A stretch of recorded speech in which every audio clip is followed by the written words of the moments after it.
अब एक काम करते हैं, हमारे साथ कार्नेलियन कैपिटल एडवाइजर्स के फाउंडर विकास खेमानी जुड़ गए हैं, उनको जोड़ लेते हैं और उनसे बात करते हैं। विकास जी, गुड मॉर्निंग, बहुत बहुत शुक्रिया जुड़ने के लिए सीएनबीसी आवाज़ के साथ। एक वन वे रैली रही है मार्केट में, वैसे आपके पोर्टफोलियो ने काफ़ी शानदार आउट परफॉर्मेंस दिखाई है। अब यहाँ से आपका व्यू क्या है मार्केट को लेकर, और क्या यहाँ से पैसा बनेगा मार्केट में? बिल्कुल बनेगा और बहुत बनेगा। खाली इतना ही कह सकता हूँ कि आपके समय और टाइम होराइजन पे डिपेंड करता है। अगर आपका शॉर्ट टर्म का टाइम होराइजन तो मुझे नहीं पता है। अगर आपका 3 से 5 साल का होराइजन है तो यहाँ से बहुत पैसा बनेगा। और ये आपको देखेंगे तो कुछ समय पहले भी, 6 महीने पहले, 8 महीने पहले बाजार में एक बहुत अनिश्चितता का माहौल था। जब एसवीबी की क्राइसिस हुई थी, काफी लोग बोल रहे थे कि इसका ये हो जाएगा, वो हो जाएगा। और आप देखेंगे तो उस टाइम पे तो खराब बाजार में लोगों को थोड़ा डर लगता है, और जब अच्छा चलता है तो लगता है कि आगे यहाँ से पैसा बनेगा कि नहीं बनेगा। तो इसी के बीच में मार्केट घूमता है। पर मुझे लगता है कि इंडिया की जो स्टोरी है अनप्रेसिडेंटेड है, हमने बहुत बार बात की है, और सारे ग्रोथ के पैरामीटर्स इंटैक्ट हैं। तो पैसा यहाँ से भी बनेगा। ओके, तो विकास जी, थीम्स क्या रहेंगी यहाँ से? आप इस समय फ्रेश पैसा कहाँ डाल रहे हैं? जी, थीम कोई बहुत बदलते नहीं है, हमारे सेम ही है। आई थिंक सबसे बड़ा थीम जो है वो है मैन्युफैक्चरिंग के अंदर, जब हम बहुत बड़ा पैसा लगा रहे हैं। हमें लगता है कि ये एक डिकेडल अपॉर्चुनिटी है, तो हम पिछले 2.5 साल में हमारा सबसे बड़ा पैसा इसी में गया है। दूसरा, एंड अगेन सारी लगभग डोमेस्टिक स्टोरीज ही हैं, तो ऑटोमोबाइल में हमको लगता है बहुत बड़ा अपॉर्चुनिटी है। आई थिंक थोड़ा प्ले आउट हुआ है, पर अभी चलते रहेगा। बैंकिंग एंड फाइनेंशियल सर्विसेज में काफी अच्छा रिटर्न आया है, पर हो सकता है 3-6 महीने के लिए कंसोलिडेट हो जाए। बट स्ट्रक्चरली इसमें भी कोई तकलीफ नहीं है। एक 15 से 20% की रिटर्न की ग्रोथ देते रहेगा, अर्निंग ग्रोथ भी देते रहेगा। तो वो है, फार्मा एक सेक्टर है जो उभर के आ रहा है, जब हमें लगता है कि डार्क डार्क फोर्स रहेगा और यहाँ से भी पैसा काफी अच्छा बन सकता है। सो थीम्स इंडिया में बहुत अच्छे अच्छे हैं, वाइड हैं।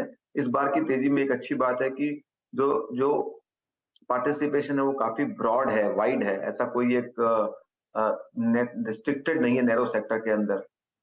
उससे क्या होता है कि एक तो रिस्क कम रहती है, और दूसरा ऑल्सो ये बताता है कि आपकी इकोनॉमी में मल्टी फैसेटेड ग्रोथ हो रही है, कोई एक नैरो ग्रोथ नहीं है। नैरो ग्रोथ जब भी होती है तब रिस्क बढ़ जाता है, मल्टी फैसेटेड ग्रोथ होती है तब रिस्क जो है वो डाइवर्सिफाई हो जाता है। ओके, अच्छा विकास जी नमस्कार, वीरेंद्र बोल रहा हूँ डेली स्टूडियो से। अभी रिसेंट आपकी कुछ लास्ट 1-2 मंथ की बड़ी इंटरेस्टिंग स्क्रिप्ट्स रही हैं जिनको आप लोगों ने चेज किया है, बाय किया, और उन्होंने बहुत अच्छे परफॉर्मेंस भी दी है। एक दो स्टॉक्स में आपके स्कीम रखना चाहूँगा। सैट इंडस्ट्रीज, सर थोड़ा बताएंगे इसके बारे में, आप लोगों की पिकिंग ऑर्डर में ये क्यों आया, क्या आपने इसमें वरीयता देखी, आपका ये कन्विक्शन कैसे रहा इस स्टॉक पे? वीरेंद्र, मैं कभी भी स्टॉक स्पेसिफिक कोई चर्चा करने के पक्ष में नहीं हूँ, क्योंकि इसमें काफी कंप्लायंस के इश्यूज होते हैं। तो मैं चाहूंगा कि इस पे आप स्टॉक स्पेसिफिक डिस्कशन ना करें तो अच्छा है। ओके ओके ओके, मैं चलिए क्षमा चाहूँगा अगर आप कंफर्टेबल नहीं है तो। आपकी ये बाय लिस्ट में अपीयर हुआ था इसलिए मैंने प्रश्न पूछा। अच्छा, आते हैं कुछ स्पेसिस पे जो कि बहुत स्ट्रांग मूव दे रहे हैं इस वक्त की। आपने लीडरशिप देखी रिसेंट प्राइस मूव में, कैपिटल गुड्स में रही। Even the weakest structure like BHL उसने भी परफॉर्म किया। कैपिटल गुड्स में सर विकास जी इस वक्त यहाँ से भी और कितना पैसा बनने की संभावना है? अब क्या अप्रोच होनी चाहिए, जो कि 1-2 साल में आप देखिए 1400-1500 रुपए का LNT आज करीब 3000 की ट्रेजेक्टरी में पहुंच गया है। अभी और कितना स्पेस बाकी है इस स्पेस में?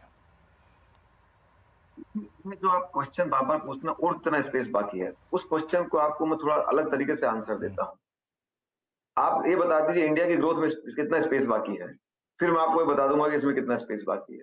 अगर आपको लगता है कि इंडिया की ग्रोथ $3 ट्रिलियन से $5 ट्रिलियन होगी, तो ये सारे के सारे जो कंपनीज हैं वो उससे बेनिफिट करेंगे, चाहे वो कैपिटल गुड्स हो, चाहे वो बैंकिंग हो, चाहे वो मैन्युफैक्चरिंग हो, क्योंकि ये सब उसी से अलाइंड है। आप देखेंगे तो आप सेम चीज जित आज आज जो बैंकें हैं, वो जब हमारी 2002 में छोटी इकोनॉमी होती थी, वो सारी उसी से लिंक्ड है, राइट। तो एक अच्छी बात यह है कि आज के समय में जो एक काफी रिफॉर्म्स करने की वजह से जो वीक पॉइंट्स थे इकोनॉमी के, चाहे वो एनपीए आता था हर बार, या फिर कोई ना कोई स्ट्रक्चरल इश्यूज आते थे, वो रिफॉर्म की वजह से, चाहे वो आईबीसी हो, रेरा हो, जीएसटी हो, इन सब की वजह से काफी सॉलिड और रोबस्ट हो गए हैं। तो इनफैक्ट इस बार इकोनॉमिक ग्रोथ की दर भी बढ़ रही है और ये रोबस्ट भी हो रहा है। तो ये सारे के सारे सेक्टर अच्छे करेंगे। कैपिटल गुड्स में तो अभी इन्वेस्टमेंट साइकिल चालू हुई है, तो जब भी कोई इन्वेस्टमेंट साइकिल चालू होती है वो काफी लंबे समय तक चलती है, ऐसा नहीं कि तुरंत खत्म हो जाती है। और इस बार तो जो मैन्युफैक्चरिंग पे जितना बड़ा जोर दिया हुआ है, ये मुझे लगता है काफी सस्टेनेबल रहेगा। मैन्युफैक्चरिंग देख लें आप चाहे अपना इंफ्रास्ट्रक्चर देख लें, जिसके अंदर कितना बड़े पैमाने पे इन्वेस्टमेंट हो रहा है, मेट्रो, पोर्ट्स, रोड्स, रेलवे, इस तरह का पैमाने पे इन्वेस्टमेंट कभी जिंदगी में इंडिया में हुआ ही नहीं। तो आप उसको मद्देनजर देखेंगे तो ये सब इंटरलिंक्ड है। तो ये जो एक थोड़ा-सा नैरेटिव रहता है, मैं कहूँगा आपको इतना ही सजेस्ट करना चाहूँगा कि आप बार-बार ये ना कहें कितना बचा है, ये कहिए कि बहुत बचा है, ताकि क्या इन्वेस्टर जो रिटेल इन्वेस्टर है उससे कन्फ्यूज़ ना हो जाए। अच्छा विकास जी, अब इस समय मार्केट में जो एक सेक्टर है जहां पर प्राइस अच्छे हैं लेकिन मूड अच्छा नहीं है, वो है लार्ज कैप आईटी। और कल हमने टेक महिंद्रा के भी नंबर्स देखे, वो भी काफ़ी ख़राब रहे।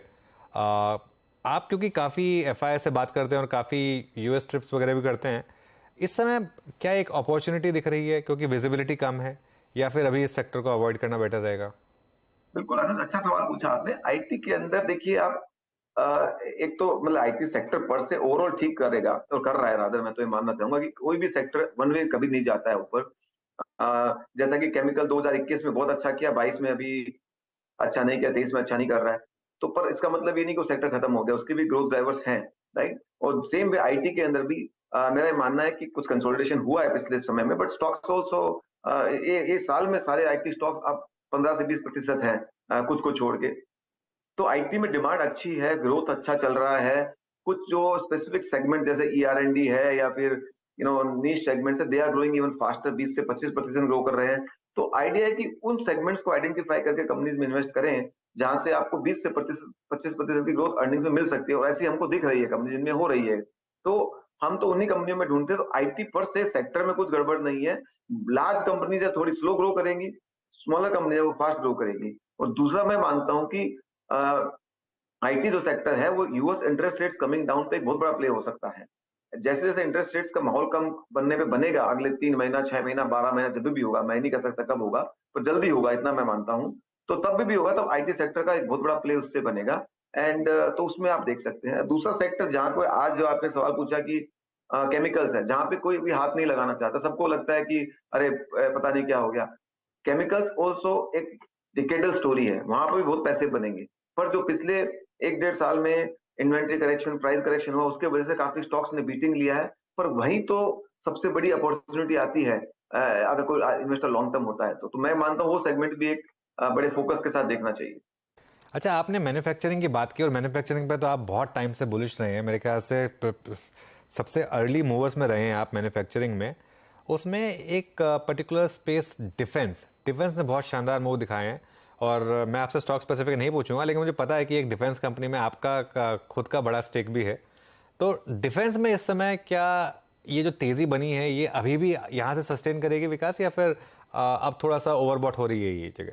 मैं मानता हूँ डिफेंस एक ऐसा सेगमेंट है जिसमें स्ट्रक्चरल बड़ी अपॉर्चुनिटी है, पर वहां पे थोड़ा एक यूफोरिया का माहौल बना हुआ है, क्योंकि अपॉर्चुनिटी सेट छोटा है और ज्यादा प्लेयर खेलना चाहते हैं, तो हर आदमी थोड़ा थोड़ा भी खरीदता है तो उसका ओवर वैल्यूएशन हो जाता है, और वही प्रिसाइजली सारे डिफेंस के अंदर हो रहा है। तो मैं कह रहा हूं कि मेरा ऐसा मानना है कि रिस्क रिवॉर्ड थोड़ा केयरफुल रहना चाहिए।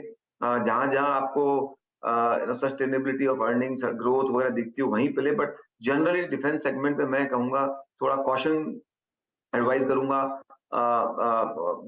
जैसे कि वापस आपको बताऊंगा, केमिकल के अंदर 21 के अंदर सबको लगता था कि ये तो अभी बहुत बड़ा ग्रोथ आएगा। तो मैन्युफैक्चरिंग एक ऐसा सेगमेंट है जहां पे कुछ भी वन वे नहीं चलता है, सब कुछ स्टेप फंक्शन में होता है, टाइम आते हैं, करेक्शंस आते हैं। तो अगर आपने नहीं लिया है तो आप उसको फोमो फील करके मत लीजिए। डिफेंस में अपॉर्चुनिटी आएगी और मिलेगी, पर रिस्क रिवॉर्ड आपके फेवर में रहना चाहिए। वैल्यूएशंस को आप बिल्कुल ध्यान रखें लेने से पहले। चलिए विकास जी, बहुत बहुत शुक्रिया, आप इस कार्यक्रम में शामिल हुए, सभी सेक्टर्स पे और स्पेसेस पे अपना आउटलुक शेयर किया। बहुत बहुत शुक्रिया सर इस कार्यक्रम में शामिल होने के लिए। अब एक